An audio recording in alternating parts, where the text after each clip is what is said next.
cancel that out. Cancel me. We're gonna cancel you. No one's gonna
Hello, is that working?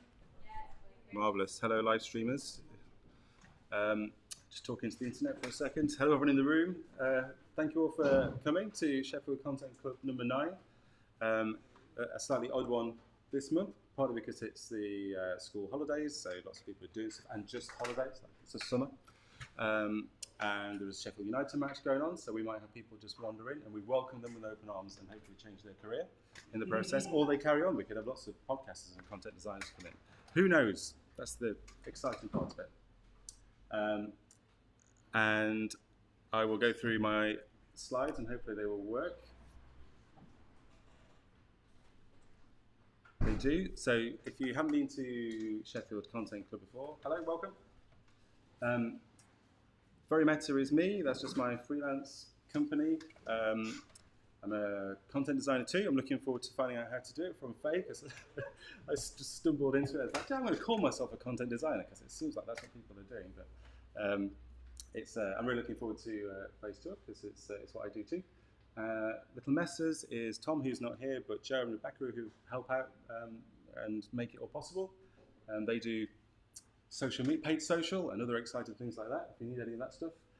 Huge thanks to John Street Kitchen and Holland Works in general, as always. So they are our venue. You can come in here for a toasty anytime, and it's much recommended. We also have lots of creative businesses that are part of the entire complex, and it's great, thanks to them. And Joe Horner, who is taking the photographs. He spoke, he's wonderful. Always appreciate him coming to take the photos for us, they're ace. And I will, Joe, get a website to display them all before the end of the year. That's the promise. I know it was like next week, but exactly. Toilets and fires. Toilets are over that end, and if there is a fire, we have 2 doors. You go through whichever one the fire isn't near. We have a code of conduct, which we borrowed off Sheffield Digital. If you run your own event, I recommend using that code of conduct too. Not easy to say. And if you have any problems or anything like that, you can come and speak to me, or you can speak to any of the team. That's great. You can go and find that online on their website. The whole premise of Sheffield Content Club is based on these 3 things. I originally had the idea of, not particularly fancy idea, but let's have a meetup for copywriters. Then I thought, well, maybe we should expand that to like more content focus. It's like these disciplines overlap, and we all do similar sorts of things in different ways. So we've had designers and illustrators that Lisa talk. We've had copywriters. We've had other podcasters, inferior podcasters, of course, James, and loads of stuff. We've had loads of different types of people, so it's kind of for everybody. But the main premise is that we come, we learn stuff, we share stuff, and hopefully have a good chat and make some new pals too. I haven't actually set this up, but I will at the end. So we usually have an icon offer and an I'm looking for, so I'll do it on the table down there. So if there is something that that you can do, or like anything that you, or project, it could be skill, project, whatever you want, something that you can offer others. And also if you're looking for someone to work on a project with, or for your company, paid work, whatever it might be, then you can put it on the other side. Remind me to do that. And we usually have slightly more people, so I was going to do a really scientific kind of survey, but we can maybe just do this and speak to me in person. But we're thinking of like putting some sort of, having like a community, like place to chat. So I'm wondering whether something like Slack or Discord, like basically what do people use? I'm getting slightly old for this kind of thing, so I don't quite know what people actually use from day to day. Mostly Slack for me, but I know that's a work thing.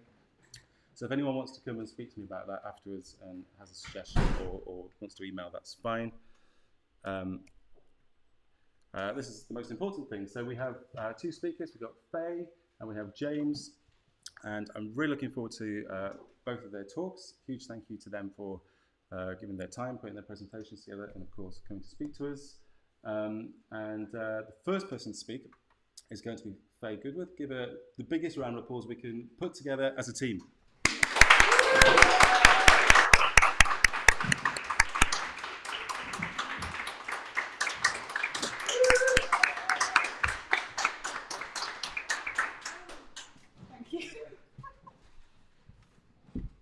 I promise this is my first beer. I know I did just trip over the chair as I headed over here. It's because I'm nervous. Thank you for the introduction and the applause. I'm very embarrassed now. Yeah, I'm Faye. I am a content designer. I work at a service design agency called Paper. I've worked there for 3 years now. A couple of people from Paper here. Thank you for coming. I'm going to just talk a bit about my role and then show you some examples of content design from one of my favourite ever projects that I've worked on at Paper, which involved designing to meet the needs of people who've experienced homelessness. So I thought I would just start with a quick introduction to Paper before we get into it. So we're currently 13 people who do user research, design and delivery, and we have lots of freelancer friends who work with us as well. Most of the stuff that we do is with government, but we've done lots of stuff with charities, universities, helping make all kinds of services just a little bit nicer to use. So the services that we work on usually have a digital element, so there are screens of information, form fields, buttons, that kind of stuff that we design, but we also design all the behind the scenes stuff. So anything that helps the service to run, any processes that are needed, any sort of team structures, any training, things like that. And we like to design with the people who use and provide those services rather than for them. So what does a content designer do to support all of that? Well, I like that Ian said he's looking forward to hearing how it actually works. I've written into this that every content designer approaches their role in a slightly different way, and this is definitely just my perspective, because I feel like we all kind of have our strengths and parts of our role that we enjoy doing more, and we kind of play to those strengths. So if anyone in the room is a content designer and has any thoughts on this and would like to talk about it afterwards, I'd love to hear it, but hopefully at least some of this resonates with you a little bit.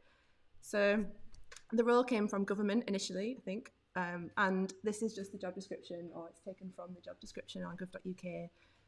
It lists all this stuff as the sorts of activities that a content designer does, things like making things easier for people to understand and use, and helping users to complete a goal.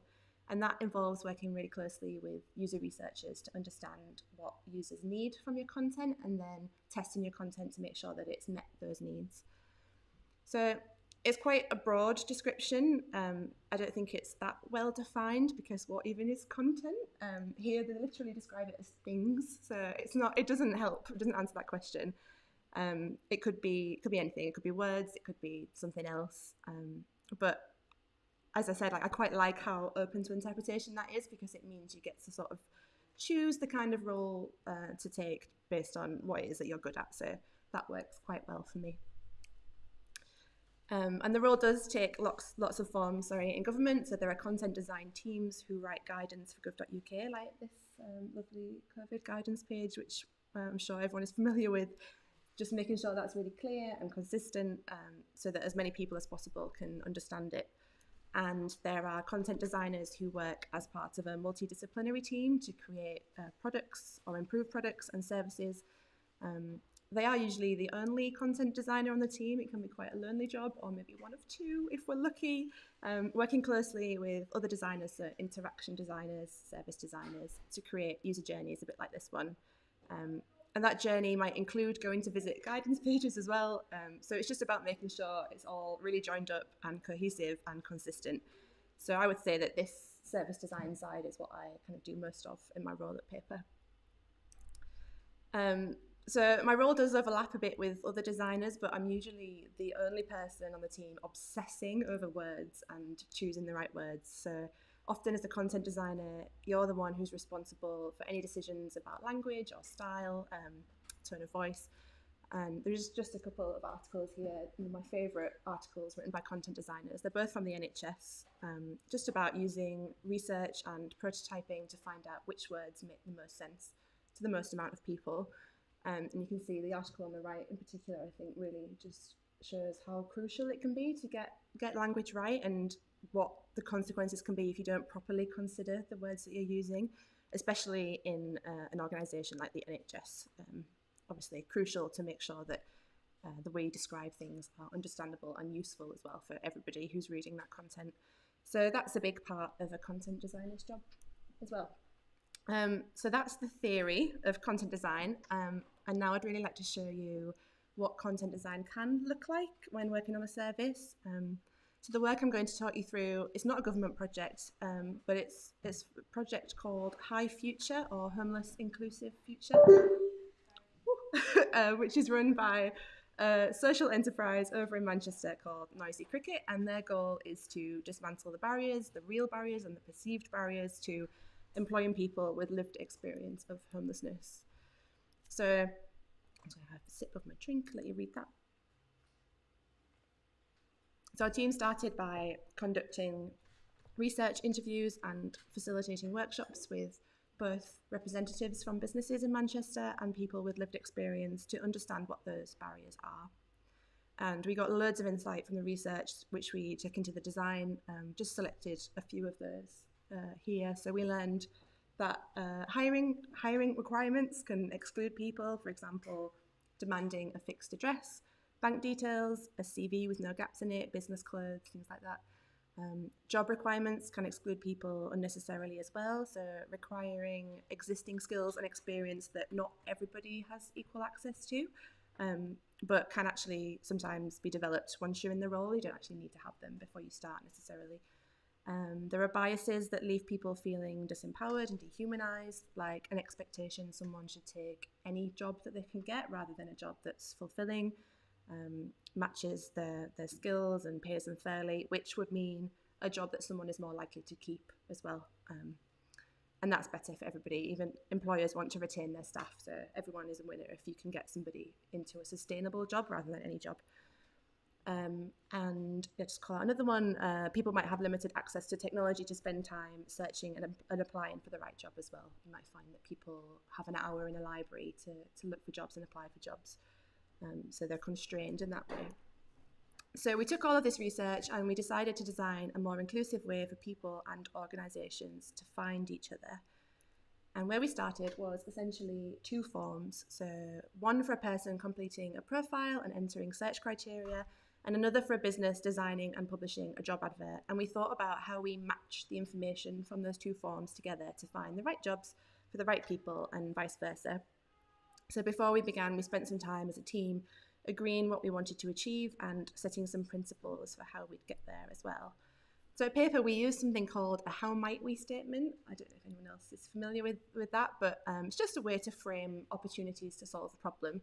So we wrote one of these for the people looking for jobs and for the people advertising their jobs. So for people looking for jobs, we wrote, how might we empower people to find the right job for them and create a design that is empowering but not patronising, help people to feel comfortable and confident by building trust between people looking for and advertising jobs, and encourage honesty and openness about an individual's circumstances and about a role, workplace, or expectations of an employer. So how did we do all of that with content design? So first off, we developed an empowering tone of voice and we made sure we applied it throughout. So this is just an example of a question that we had around salary. So we intentionally used the word accept in the question, and we gave people the choice of describing their salary using the time frame that made the most sense to them and how they think about money rather than how you or I might think about money and budgeting, because they might not match. And we tried to empower by providing as much information as we could as well. So just on these questions about working hours, explaining the language we were using. So what does flexible actually mean? What does full-time or part-time actually mean? Just making sure we're being really clear and leaving no room for ambiguity. And we empowered people by giving them choices. So we had a section asking about what a person needs, things like hours, location, salary, to filter jobs out that are just not going to be suitable for them at all. But we also had a section asking about their preferences so that we could rank jobs based on how suitable they would be for people and how likely they would be to feel comfortable there and therefore continue working there. So we asked things like how much noise people like to work in, how they prefer to dress, the team size that makes them most comfortable, the management style that they prefer. And all of the questions, should add, are completely optional, and they have an I don't mind option as well, so that if there's anybody who just doesn't know how to answer these questions, they don't have to, they can just get past them. And then we asked a matching question to the employers when they're creating their job advert, so that people can just get a better feel for the working environment and the culture, the workplace culture, a bit more of a feel than your everyday job advert maybe would give you. So we tried to build trust as well and encourage openness by prioritising results for jobs with fewer barriers to entry so that nobody wastes their time on applying for jobs that they won't be able to get. So that involved asking questions about address status, whether people have ID, if they could provide bank details, things like that. And then we hid jobs in the search results that we know people won't be able to access because we've already checked with the employer if they need these things to get through that employment process. We were really transparent about it, and then we'd show a message saying we have hidden these jobs, and then we provide links to information and support that might help people to overcome some of those barriers wherever that was possible. So we could only do all of that if we could firstly make sure employers are really clear and transparent about what their requirements are, and then secondly challenge those requirements as well.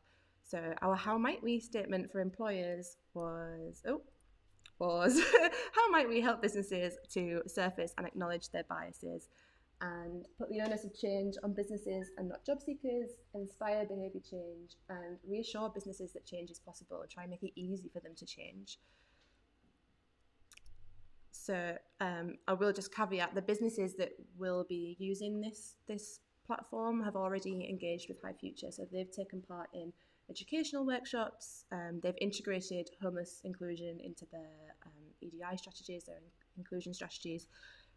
So they're already sort of on that journey. There's a willingness to change. So we just sort of wanted to help them actually make that change. Having said that, people always say inclusive design always means better design for everyone. So I do think that a lot of this approach could probably be applied more broadly and would make recruitment just a bit nicer for everyone. So some examples of the content on the business side of things then, we asked what people need to have in place to get through the employment process from applying to starting their first day in a new job. And we provided guidance about how those requirements could exclude people.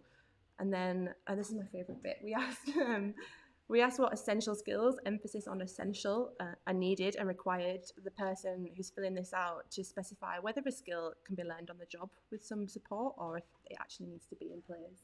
So just to sort of force the person filling this in to pause and really think about the things that they're asking for, if they are essential. And some of the feedback we got from people who do recruitment was that you just kind of write them down without really thinking, and you get so used to, when you're just publishing jobs all the time, so used to just listing out those essential requirements, you don't really challenge yourself whether they are essential. So I felt like quite a nice little way to do that. We decided not to allow jobs that don't include salary range, or jobs that are on 0-hour contracts or do not pay minimum wage. And then we were really transparent about those being the policy for High Future and why we have those as policy as well. And then we also decided to prioritise jobs in results that pay national living wage or more, because we all need financial stability, especially at the minute, but especially people who are vulnerable or may not feel that comfortable managing their finances or might have more difficulty with that. And this is my last example. So we also included prompts for when an employer does go through and ticks those boxes to say that a job, for example, has irregular hours or is inflexible in its start and finish times, just to say, are you sure it needs to be like that? And the answer might well be yes, and that's fine, but at least we've asked the question, and maybe it's something that they'll think about next time that they publish a job advert. So all the examples that I've shown you are from content that we designed, and then we tested it, and then we iterated it based on some of the feedback we got, some of the constructive feedback we got from users. This is just some of the positive feedback on this slide, but the High Future team will continue to test that content and improve it based on feedback until and beyond, hopefully, the day that that service goes live and out into the world. So that's pretty much it. I feel like that went really quickly. I've really enjoyed looking back on this, because while I did enjoy working on this project at the time, I also found it really challenging. I found it really, really hard. And the reason for that is we had quite a small team and we were working to really short time frames. So I was the only designer working on this, and I really felt these screens, I should say. So I really felt the pressure of having to like solve all these huge problems with just content, because it really impacts people's lives, and that was a lot of pressure. So it's been really nice to sort of look back with a bit of distance and just be like, oh yeah, actually that was quite a nice project, and I did enjoy working on it, and it is a really good example as well of how nice it can be to work on content when you've got incredibly thorough research to base your design on, and research that's been conducted by really thoughtful and wonderful humans from paper. So that's probably what I learned from this, that it's always better if you have research to base your work on. So thank you for having me and letting me have that nice reflection on what was a stressful time at the time. So yeah, that's it. Thanks for listening.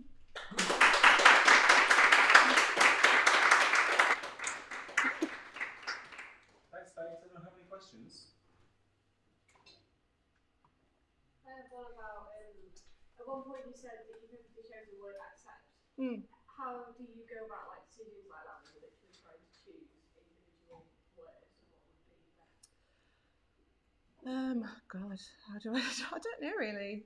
Is it like is it like a group discussion? Is it like you do like an A/B test? You know, people don't tend to care about words as much as I do, so it's me just having a discussion with myself, if I'm the only content designer. And I know content designers who work in civil service do a lot of like 2-eyeing, so they'll like look at each other's work and give each other feedback, but I've never had that experience. So usually it's just me, and then we'll test it, and if there's a specific language that I'm a bit unsure about or feel funny about, I'll tell the user researcher, this, can you just make sure you get some feedback on this sentence without having too much of a leading question. So do you like that word? But just sort of listen out for how people feel about it. And we actually got quite a lot of feedback on the tone of voice of the content, so that was really reassuring. But yeah, it's kind of just try something, test it, see how people feel about it. Yeah, try and talk to people about words and have them zone out. Any questions? I've got one.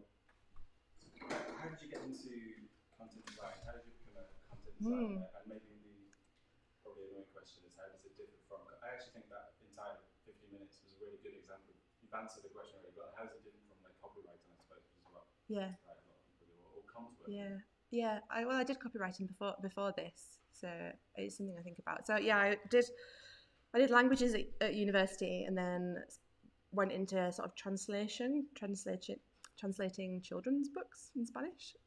It's very different to this, but then worked at a translation agency where I was just doing lots of editing, and then went into sort of like writing the copy instead of editing it. It was like a very like linear path. So yeah, copywriting, and then into sort of more product writing, and that kind of was a bit closer to content design, and then moved to paper as a content designer. So I think the thing that's different from my experience, because I only worked as a copywriter in one particular place that wasn't very user centric at all, where we weren't allowed to speak to users. So it was a lot of just, let's design something that we think looks great, and let's just write something that we think people care about, without actually thinking if people wanted to read it. But yeah, that was just my experience there. Whereas, so content design is definitely about helping somebody complete a task, and just really thinking about what do they need to do that, and having the evidence to back that up as well. So yeah, it's more of they're doing a thing, what do they need, what information do they need, and when do they need it. It's less about what do I want to tell them, what do I want to give them, but what comes more from them, I would say. I think that's the main difference. But yeah, I'm not an expert on copywriting, so please. Yeah. So there's a lot of interest in image and how things look. There's a lot of interest in sound, which for podcasts and things. Do you think words get the attention they deserve? Lots of times, no. I feel like I have to really advocate for my role quite often, and for the things that I'm banging on about all the time in teams when I'm the only content designer. I do feel like that's half of my job, is just battling to get people to pay attention to, like, especially plain English. You see a real resilience, a real resistance to using clear language, because people think, well, that's not the language we use, but they're not thinking about their users and how it opens things up for more people. yeah, I don't know about more broadly, but yeah, lots of the projects I've worked on, especially in civil service, and you're working with policy leads and subject matter experts, trying to convince them that if they write something in a certain way, it will not only help people reading it, but it'll help them achieve what they need to achieve, because they want people to understand what they're saying. So that's, yeah, I think people do need convincing sometimes. Anyone else? Great, thanks very much.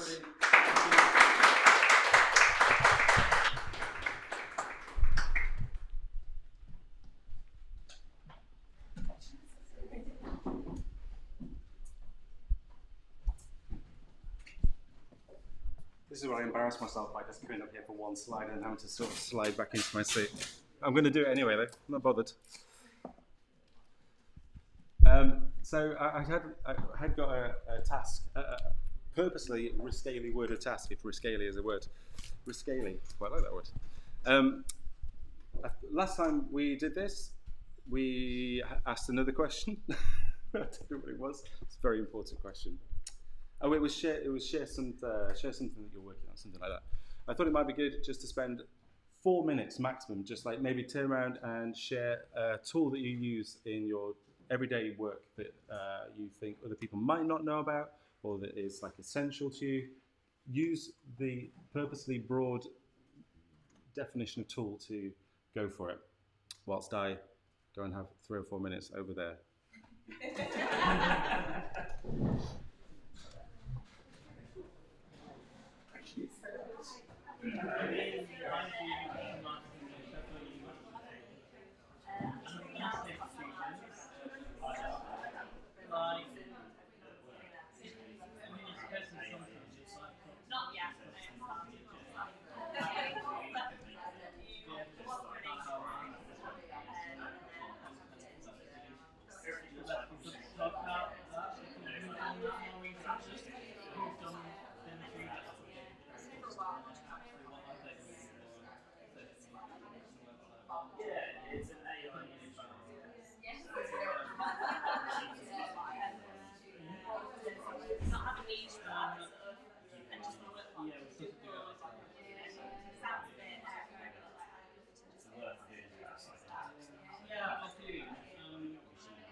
I would say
still works.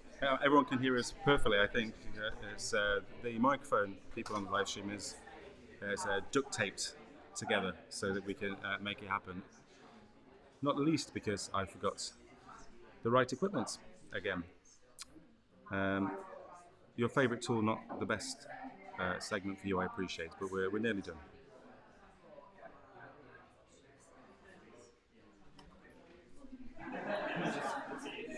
Okay, everybody. Everyone in the corner, which is literally everyone who's in the corner. Enough tool talk. We're gonna. Should we shout out some tools? Who had an exciting tool? Russ, I heard you talking about something that sounded impossibly difficult to understand.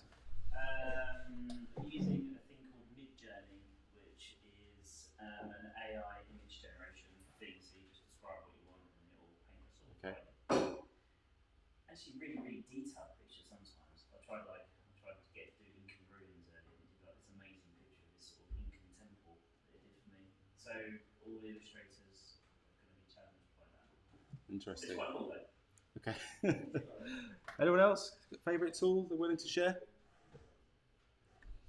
Excellent. Enough tool talk. Right. We are going to welcome and give a huge round of applause to our next speaker, and that's James Marriott. Come on over.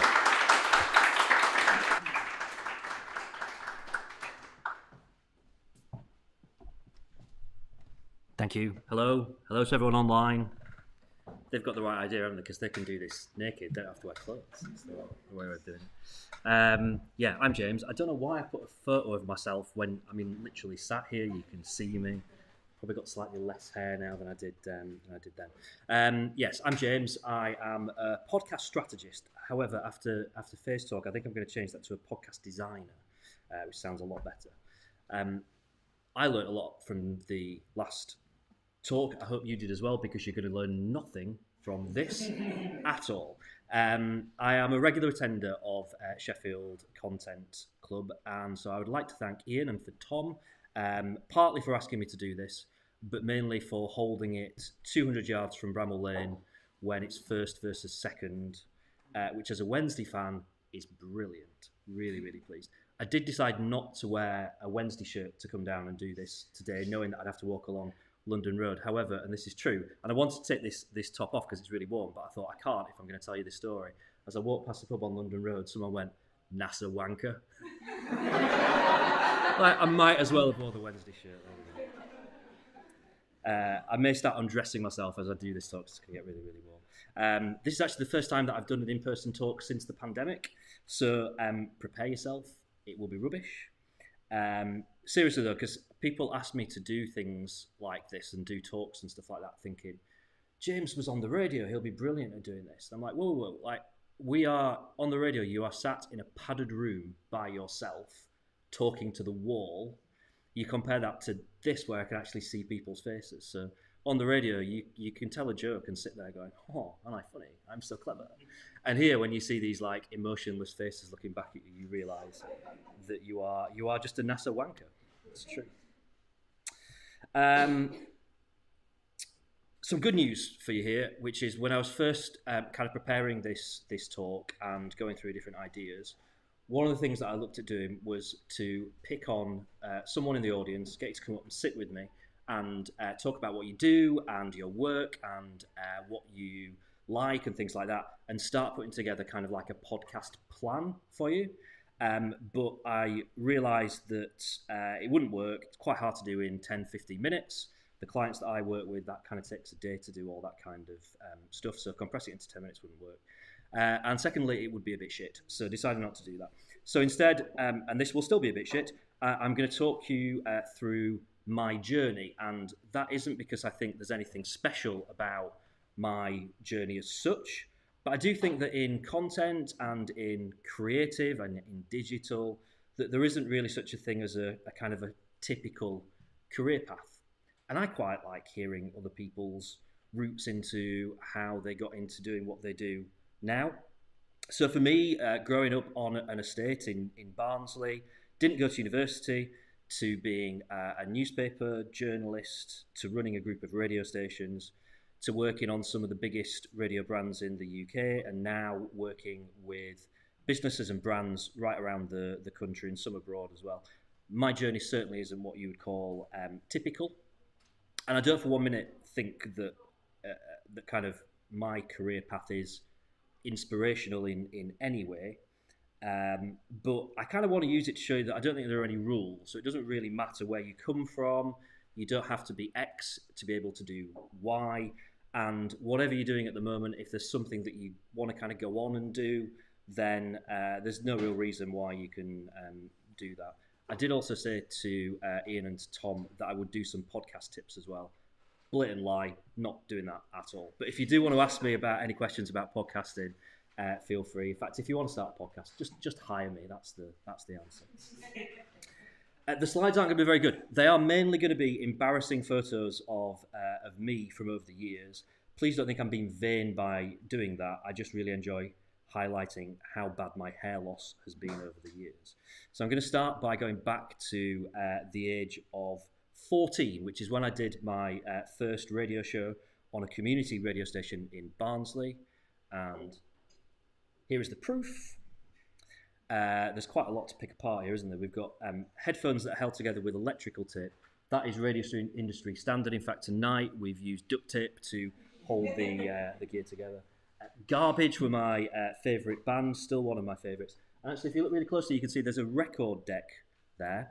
It's got a load of crap piled on it, but it is there because we used to play songs on vinyl as well as CD back in the day. And I mean vinyl like first time round before it went out of fashion and then became very hipster and very cool.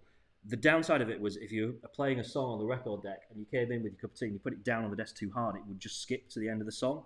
So you'd have to very quickly kind of jump on the microphone and sort that out.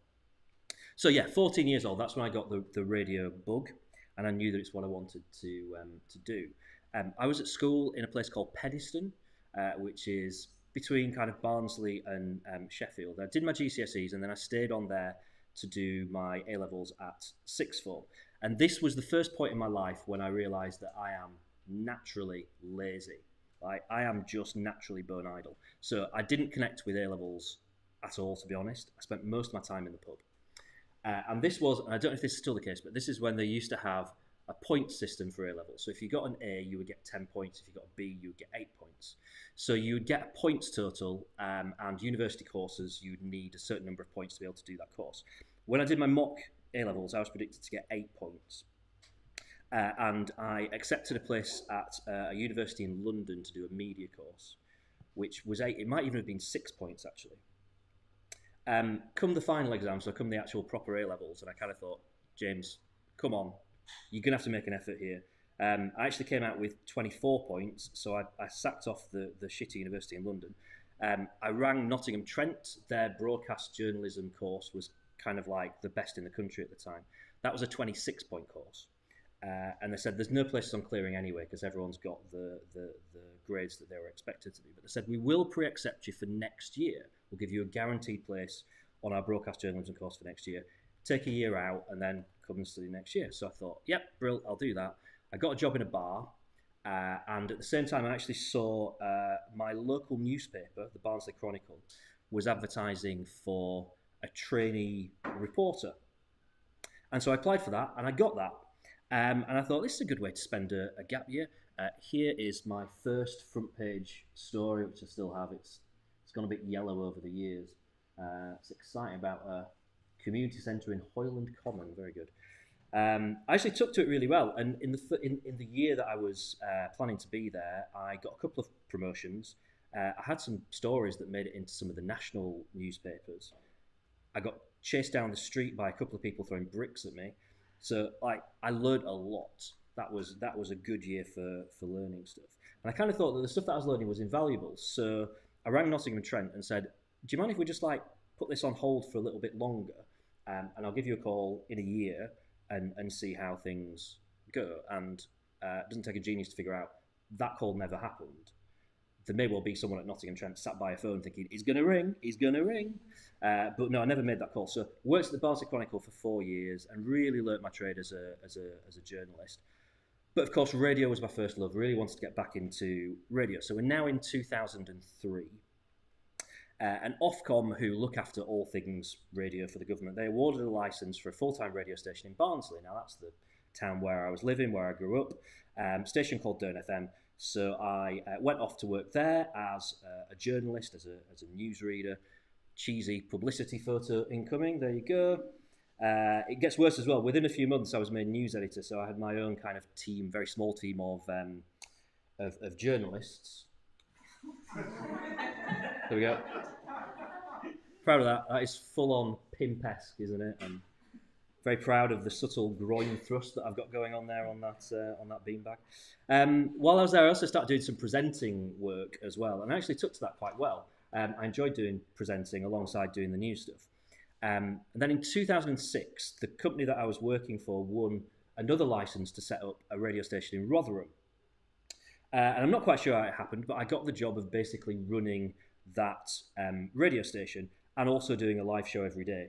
This is quite a bad photo, actually. It's not aged very well, but that is me doing the first ever show on Rother FM. I did have another terrible publicity photo as well. That's in the classy setting of the car park at Parkgate Retail World. There, that's very good. Rother FM did really well, actually. Got a decent audience. We won a few awards. We got on the telly as well, all kinds of stuff like that.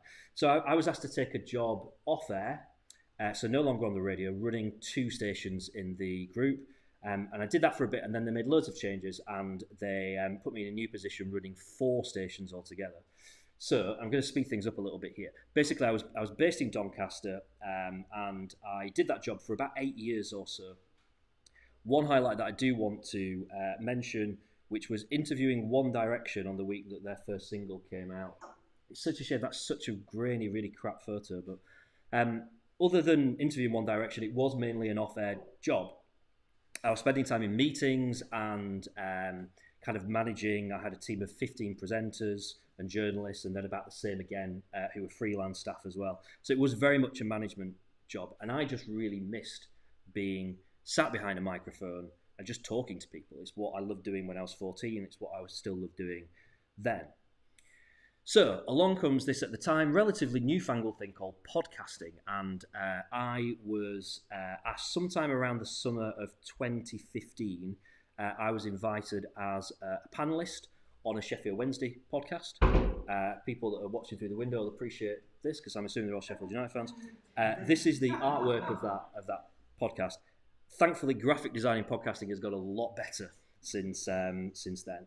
So yeah, I loved it. Fell in love with podcasting. And I started my own podcast, which was a beer podcast, and then a few other podcast projects as well over the years. Here's a few of them that I started doing while I was still working in radio. 2018 found myself at a bit of a crossroads. I had the opportunity to leave radio altogether and go into podcasting full time. So I jumped ship. I went to work for a podcast technology startup company in Sheffield as head of operations. Here's another cheesy publicity photo. You can see the hair's pretty much gone by this point, but that is working in media for you. We did have, this is much better actually, we had a cool little podcast studio as well, so that's a much better photograph. So I learned loads working for a startup, because I also got a bit of an insight into the world of business as well. So I always knew that I wanted to do my own thing at some point, that working for other people was all right, but I kind of got this burning desire to kind of go solo at some point. But I didn't really know what it was that I ultimately wanted to go on and do. So I took a bit of stock and realised I'd obviously been, years of working in radio and broadcasting, journalism and presenting. I knew podcasting pretty well by that point as well, and I'd really began to kind of learn a bit and understand a bit about business. At the same time, I was seeing people who were launching podcasts where the idea for it was sound, but the execution just wasn't quite right. And so 6 months down the line, they basically pack it in and go, oh, podcasting doesn't work. And it was annoying for me, because I was kind of like, yeah, your idea was right, you just didn't do things in the right way. And that was it. That's what I knew, right, this is what I'm meant to do. What I'm here to do is to help people who want to start a podcast but want to make a success of it. They want to do it right, they want to make an impact. So in early 2020, I set up by myself what ultimately became Sound Media, which is my brand. I do have a theory that radio is a little bit like smoking, which is you can give it up, but it's always there. So I ultimately also went back into radio as a freelancer, mainly back to news reading. So I ended up doing some work for Bauer for a year, which was mainly on Hallam FM. Then I went to Global, working across Heart, Capital and Smooth. Also started doing some work for the BBC as well. In fact, I still do 2 or 3 days a month at Radio Sheffield, but mainly kind of at the weekend, because I've really been concentrating on growing the business, and that's gone quite well. Here's me doing some actual work for a change. And I've refined things slightly over time as well. So it's now really about working with businesses and brands to give them a head start in podcasting and to help them kind of cut above the noise that exists in podcasting now. I really hate the phrase corporate podcasting, but ultimately that is what it is. I should probably say, by the way, podcasting is brilliant. Like, podcasting is ace. It's the only form of content that people can consume without having to stare at a screen, and I think that's so powerful. And you can listen to podcasts anywhere, and it's just got an intimacy and like a personal connection that other forms of content, which I love, but they just can't do that. So you can really build a connection with your audience, and you can build trust, and you can do things with podcasting that you can't. I'm not going to waffle on any longer. What I would say is, if you have any questions, please fire them at me. And if you would like to connect, there's my details. I'm very active on LinkedIn and on Twitter as well. So if you would like to connect, then I would love that very much. I'll leave it there.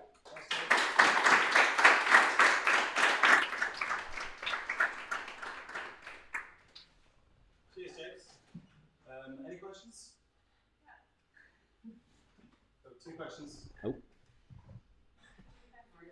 Why is it Sheffield/Hamburg on your Twitter profile? Right. That question was, why is it Sheffield/Hamburg on my Twitter profile? That's an easy one to answer. So I live in Sheffield. Alongside supporting Wednesday, I also support a football team in Hamburg. So I'm over there about once every 6 weeks or so. Often the joys of being a wannabe digital nomad means just pick up my MacBook, go and spend some time in Hamburg and carry on working there. Basically, I kind of thought it made my Twitter look a bit cooler that I lived partly in Sheffield, partly in Hamburg. Is there an ideal length of time for a podcast? Good question. That question was, is there an ideal length of time for a podcast? I'm going to give you the bullshit answer that I give everyone, which is a podcast should be as long as a podcast should be. Which means nothing, does it? But there isn't a single answer to that. There isn't one ideal length for a podcast. It kind of depends on a number of factors. So there is kind of an equation that forms the answer to that question for you or for someone else, which is based on the kind of podcast that you're creating. So that would depend. If you're doing an interview podcast, then there's no point it being 10 minutes long. It's going to need to be longer because you're going to go into more depth. If you are doing perhaps a daily podcast or even a weekly podcast, then it probably can be a little bit shorter because you're creating stuff more regularly. The other factor to kind of consider on that is what else is out there already in the podcasting space. So what's your competition? If there's a load of people that are doing long form content similar to what you're looking at, you can probably win by doing something that's much more concise. So I guess I was asking more as a listener, because like it drives me nuts. People do podcasts which they've got gems of things buried in the podcast, and I have to listen for like 40 minutes to get through bits. Yeah. I think it's changed. Yeah, I think podcasting has changed a bit in that there was probably a norm 4 or 5 years ago that kind of between 40 and 60 minutes was kind of the standard, and that's come down. And I think it's down to the fact that the more podcasts that are out there, the more pressure it puts on people to ultimately make them better. And yeah, that does mean, yeah, if you're going to do a podcast that is about, I don't know, how to use LinkedIn to promote your business, don't spend 5 minutes chatting around talking about what you did at the weekend and all that kind of stuff. People are listening to it because that's the title of your podcast, so get on to talking about that. So I think that's changed, and I think that does mean that the average length has come down and probably will continue to come down. So probably 20 to 30 minutes is probably about average now, and we'll see kind of what happens over time as to whether or not that drops a little bit further. Any more questions? What's your favourite podcast? What's my favourite podcast? Singing the Blues, the greatest Sheffield Wednesday podcast of of all time. No, what do I enjoy listening to? So I listen to quite a lot of news stuff. I quite enjoy listening to BBC stuff. I enjoy some of the stuff that The Guardian does, some of the stuff that the New York Times does. I actually really, you've probably got this impression already from my earlier story, but I've got an obsession with NASA, and I really like the podcast that they do, because like they talk to astronauts about going into space, and it's just brilliant. So I love a lot of the content that that they do, but I do tend to jump around and listen to a lot of different stuff. What's yours? Oh, I don't know. Too many. That's a cop-out answer. No worries. I've got a question. Sure. I was listening to BBC Radio yesterday, and it seems like all the content is now just designed to be a podcast now. I'm wondering what your view was on that, looking at both spaces, whether they're kind of merging. Sure, yeah. I'll just repeat that for people online. So that was a question about BBC content seeming like it's very much designed to be quite podcasty or used as a podcast. Yeah, I think it depends what brand you're listening to in terms of the BBC. So I think some of the stations, yeah, absolutely are now very much about stuff that could ultimately be reused as podcasts. And I think that's because habits have changed, and people, the idea of saying if you want to listen to this radio show, you have to tune in at this time, or that's it. I think that's moved as well, and stuff like Netflix and even iPlayer and All4, stuff like that has changed, and people are used to being able to consume stuff when they want to. And I think the BBC is perhaps quite slowly moving towards that same sort of idea of that people don't want to be told you've got to consume it at this time. You can consume it wherever you want. So I think, yeah, there is a move, particularly by the bigger national BBC stations, for stuff to be able to be very easily kind of repurposed at podcasts. I don't think that exists so much on local level. You know, I could say working at Radio Sheffield that it is very much kind of all about that immediacy. But I'm sure that will change as well, because I think there will be more demand from people who say, I don't want to listen to the radio when you tell me I've got to. I want to listen to this when I'm ready to. So I think it's more being driven by us, really, by us as listeners who want stuff when we want it. Do you agree? Yeah, I do. I find that a bit sad as well. Like, I quite like the immediacy of local radio and the news and so on. It feels like making a big connection if it's live. Yeah. I'm missing that a little bit when it's sort of in a No, you're right. I don't think there's anything as powerful as live radio, and I don't think that will ever go anywhere. But I think it will change, and it will adapt a little bit more to the idea of trying to please two separate markets. I'm like you, I love live radio, but I'm aware of, you look at radio brands like particularly Kiss, who are really good at this idea of you listen to this whenever you want, however you want. Like, you can even listen to the best bits of Kiss on social media. You don't need a radio anymore. It's very much interchangeable, and that's because I think there is a generation that are used to stuff on demand and stuff that's on the platform that they want it on at that particular time. It's kind of inevitable, really, that if there's a generation now that want that, they're not interested in listening to BBC Local yet, but at some point we all get to that age. It happens to all of us. Those habits are probably not going to change, that they're still going to want things on the platforms that they want them on. So it's just, yeah, it's perhaps a bit of an inevitability. I've got one. Sure. Is this about duct tape? This is about duct tape. It's just technical for me. How do I make this not happen again?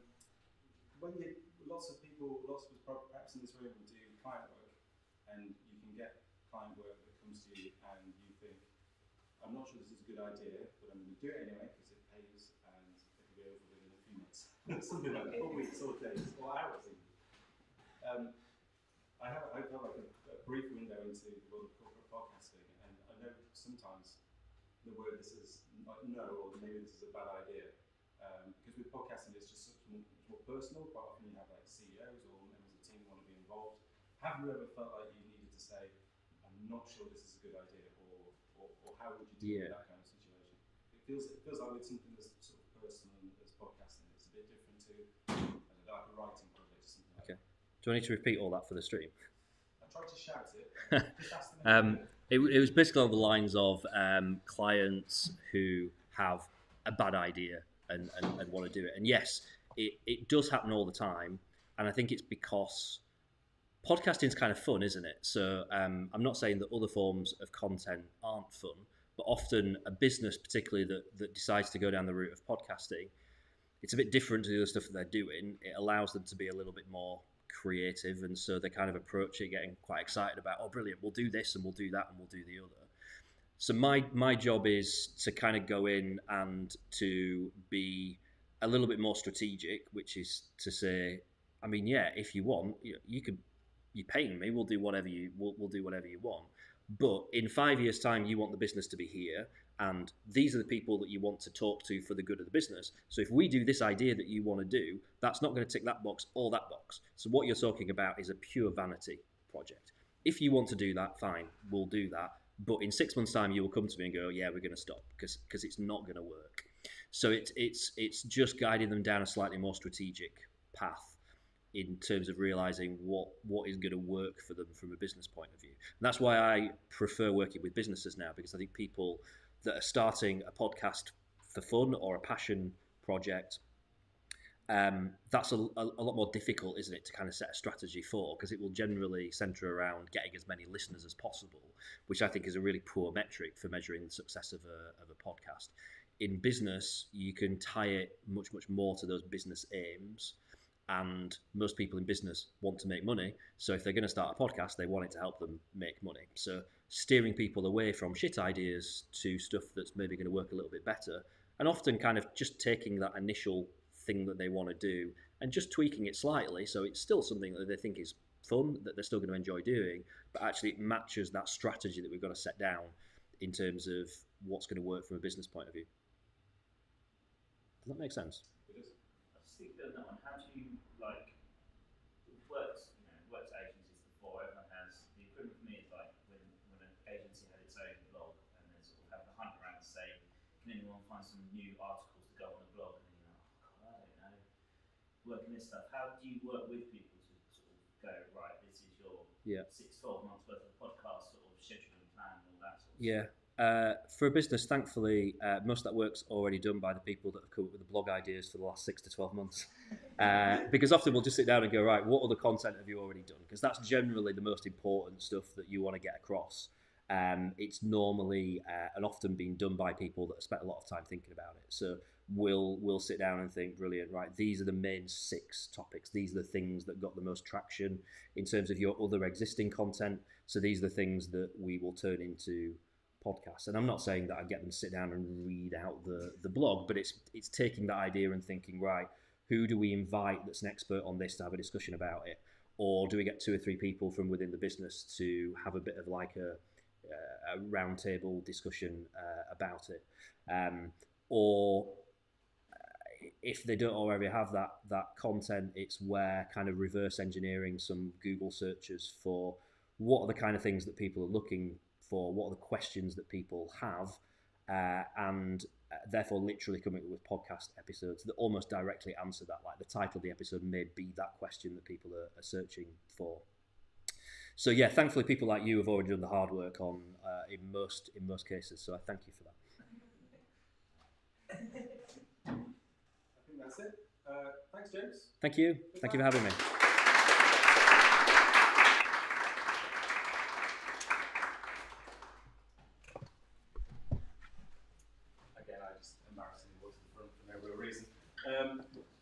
Thank you. There are still 2 people on the live stream. I don't know if it's us. I have no idea. That's good. So thanks for listening. Thanks for watching, live streamers. Thanks, guys. Thank you all for coming. I appreciate it's August and like this football on and stuff like that. You are all lovely. Thank you very much. Big thank you to James and to Faye as always. We aren't quite sure what date it will be next month, but I think the plan is to try and get some months scheduled so that I can say when next months are when I'm sat here. And we are still planning to get the website up and running, basically get the summer out of the way and then see what happens. If anyone wants to help with anything, that's always handy as well. That's a good, that wasn't, it's fine, Russ, I'm going to be okay.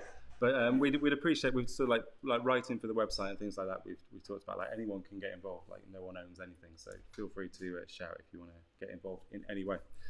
And I think that's it. I don't think there was any exciting slides at the end. Nope. Thanks for coming. Feel free to hang around for however long until we get kicked out and mingle. I will write down I can offer and the other one in a second, and feel free to write something if you want to. That's it.